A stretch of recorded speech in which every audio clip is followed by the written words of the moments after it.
Cork's Red FM. Ian Turner, the right full, actually threw the ball to me quickly, and Derry weren't ready, and I saw the keeper off his line, and I popped it over him, so I was delighted when I went in.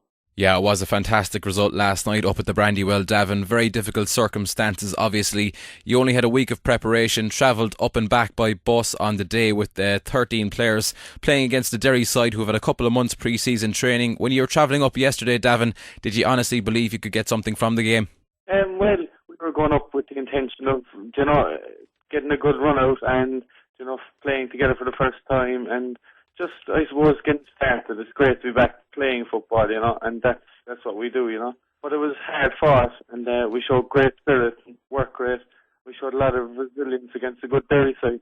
Yeah, how good were Derry last night, Davin? Because they're many people's favourites to go up, and they've still got the bones of what is essentially a Premier Division squad.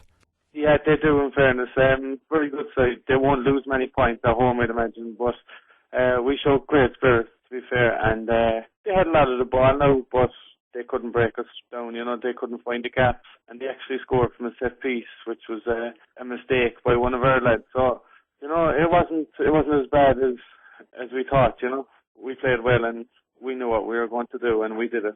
Obviously, it's early days, Davin, and you're not going to get carried away after one game, but what do you think this Cork City team can achieve this season? Because there's a few more players to come in as well this week. Is promotion the ultimate aim? Well, as a club, stability and gathering support for the year ahead is the main priority, I'd imagine. It's a very competitive league, much more competitive than the Premier Division. There's a lot of potential teams that could win it, But I think it's about creating a community-based club and building a stable club at the same time.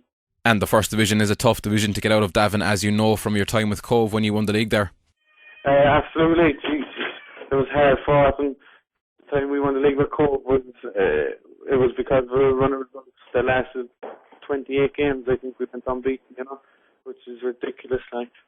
Definitely, we'll give it a great shot, and if we carry on playing the way we played last night and show the great spirit that we did, anything can happen.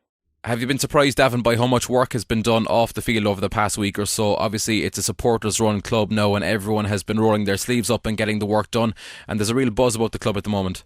Oh, I can imagine the amount of work being done, because to form a club in 9 days and send 13 players up to Derry and get a result, it's the stuff of bloody dreams, There's great people involved, and they deserve great credit for rescuing the club. Hopefully we gave them what they deserved last night, and it was short of what's there to come, Yeah, and Tommy Dunn is the man in charge this season, Davin. You worked under Tommy last season when he was assistant to Paul Doolan. He seems like the right man for the job.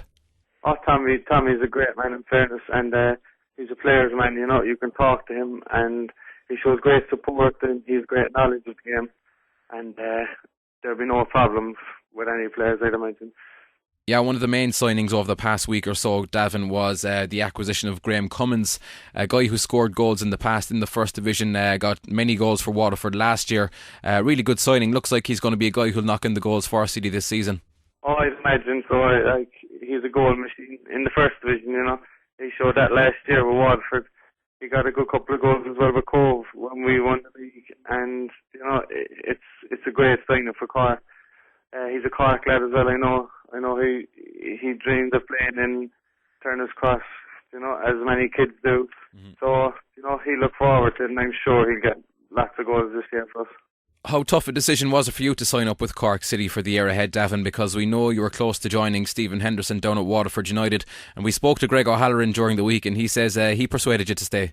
Well, in the beginning I was looking to secure another year in League of Ireland, and that was it, And with Cork City being up in the air, and it was looking like that they were remaining full time under Roddy Collins, then I wanted options, because another year of full time didn't suit me. Mm-hmm. Training, coming away from work, training in the mornings, this year it just didn't suit me really. So I just wanted a stable part-time club, and it looked like Cork City were going full-time, so that's the reason I was looking elsewhere. And as soon as Foras gave me the call, it only took a bit of gentle persuasion by Greg O'Halloran, and I signed up. Yeah, just finally, as luck would have it, Davin, Waterford are the opponents at Turner's Cross on Friday. They had a good win last night, and they've got a few of your old Cove teammates there as well, likes of Alan Carey and Kevin Murray, so it should be a good one. It's just going to be a very, very tough game, and they have a good side, good numbers as well in the squad. They have fellas that won the first division before. They have a good management, Stephen Henderson, who knows the first division in and out.